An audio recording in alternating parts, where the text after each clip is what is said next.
ওই যে এই আকারে কোনটা বেগ বল কিভাবে আসছে, ঠিক আছে, এটা এই কোনটা কোনটার গুণফল বা কি দিয়ে কোনটাকে ভাগ করতে হবে সেগুলোর জন্য। হ্যালো, আসসালামু আলাইকুম মাই ডিয়ার লার্নার্স। আজকে এমন একটি গুরুত্বপূর্ণ ক্লাস নিয়ে এসেছি যেগুলো ছাড়া কি কোনো পরিমাপ করা অসম্ভব। ঠিক আছে, তাহলে এগুলা দেখেন, মনোযোগ সহকারে দেখেন। এখন এটা হলো রাশি, এখন মৌলিক রাশিটা এবং এদের ব্যবহার সম্পর্কে আলোচনা করছি। আচ্ছা, এখন বলি যে রাশিটা কি। আচ্ছা, রাশি কি? রাশি হলো এই ভৌত জগতে যা কিছু পরিমাপ করা যায় তাকে রাশি বলে। এই ভৌত জগতে যা কিছু পরিমাপ করা যায় তাকে কি বলে? রাশি। তাহলে ভৌত জগৎ মানে কি? ভৌত জগৎ হলো এই বাস্তব জগৎ। তাহলে ভৌত জগৎ হলো এই বাস্তব জগতে যা কিছু পরিমাপ করা যায়, যা পঞ্চ ইন্দ্রিয়ের সাহায্যে সুযোগতা আমরা উপলব্ধি করতে পারি, সেটা হলো ভৌত ভৌত জগৎ বা ভৌত রাশি আর কি। যাই হোক, এখন এই যে ভৌত জগতের মধ্যে যে রাশি আছে, রাশির কয় ভাগে ভাগ করা যায়? দুই ভাগে। একটা হলো মৌলিক রাশি, আর একটা হলো যৌগিক বা লব্ধ রাশি। মৌলিক রাশি নিজেই স্বাধীন, মানে কোন কোন রাশির উপর নির্ভরশীল না। আর যৌগিক বা লব্ধ রাশি মৌলিক রাশির উপর নির্ভরশীল। যেমন এখানে রাশি 7টি, মৌলিক রাশি 7টি হলো খুবই প্রয়োজন মনে রাখা। এগুলো ছাড়া অন্য কিছু জানা সম্ভব না। মাত্রা সমীকরণ এবং কোনটা কিভাবে হলো, কিভাবে কোন মৌলিক রাশি দিয়া যৌগিক রাশি কোনটা হলো, এগুলো খুবই গুরুত্বপূর্ণ, অনেক প্রতি ক্ষেত্রে গুরুত্বপূর্ণ। আচ্ছা, দৈর্ঘ্যের একক কি? মিটার। দৈর্ঘ্য একক হলো মিটার। তারপরে ভর কিলোগ্রাম, ভরের একক কিলোগ্রাম, কেজি। সময় হলো সেকেন্ড।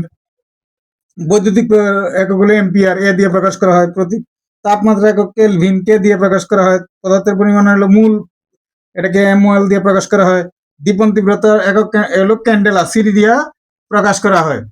তাহলে মৌলিক রাশি হলো কি? ওগুলা দৈর্ঘ্য ভর সময়, যেমন দৈর্ঘ্য ভর সময় এগুলা।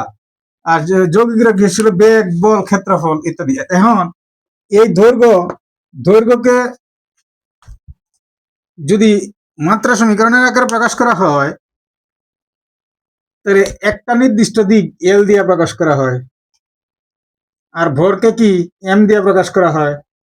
আর সময় কি কি? টি দিয়ে প্রকাশ করা হয়। এটা একটা রাশি, এটা অন্য কোনো রাশির সমন্বয়ে গঠিত না। এই জন্য এল এম টি এগুলা গঠিত। এল দৈর্ঘ্য, লেন্থ থেকে, এম তে মেস মানে ভর, টি তে টাইম, এগুলা একটা, এটা কারোর উপর নির্ভরশীল না। আর যৌগিক রাশিগুলা কি? এই যে এইগুলা বললাম।